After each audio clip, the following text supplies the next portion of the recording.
পূর্ব সিলেটের গোলাপগঞ্জে প্রসিদ্ধ আলেম বাগারসাব খ্যাত মহান ও প্রজ্ঞাবান আলেম মরহুম হযরত মাওলানা বশির আহমদ রাহিমাহুল্লাহর নাতি এবং ঢাকা উত্তর রানাবিং আরাবিয়া হুসাইনিয়া মাদ্রাসা সিলেট গোলাপগঞ্জ শাখার সম্মানিত মুহতামিম হযরত মাওলানা জুবাইর আহমদ অদ্য রাত আনুমানিক 7 ঘটিকার সময় তার কর্মস্থল রানাবিং মাদ্রাসায় ইন্তেকাল করেছে।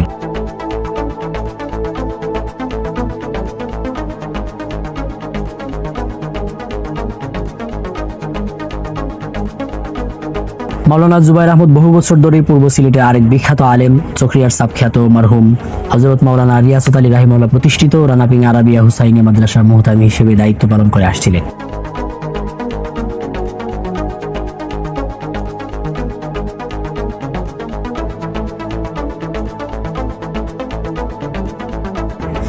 নিবেদিত প্রাণ সচেতন আন্তরিক এই আলেমের মৃত্যুতে স্থানীয় ইসলামপ্রেমী মানুষ, উলামায়ে কেরাম, শিক্ষার্থী ও শুভানুদ্দায়ীদের মাঝে শোকের ছায়া নেমে এসেছে।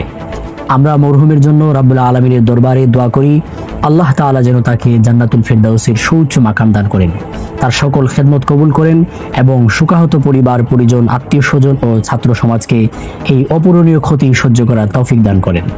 আল্লাহ তাআলা তার নেক আমল সমূহকে কবুল করে নিন, আমিন। ফেরদাউস সরকার, ভিডিএস নিউজ, সিলেট।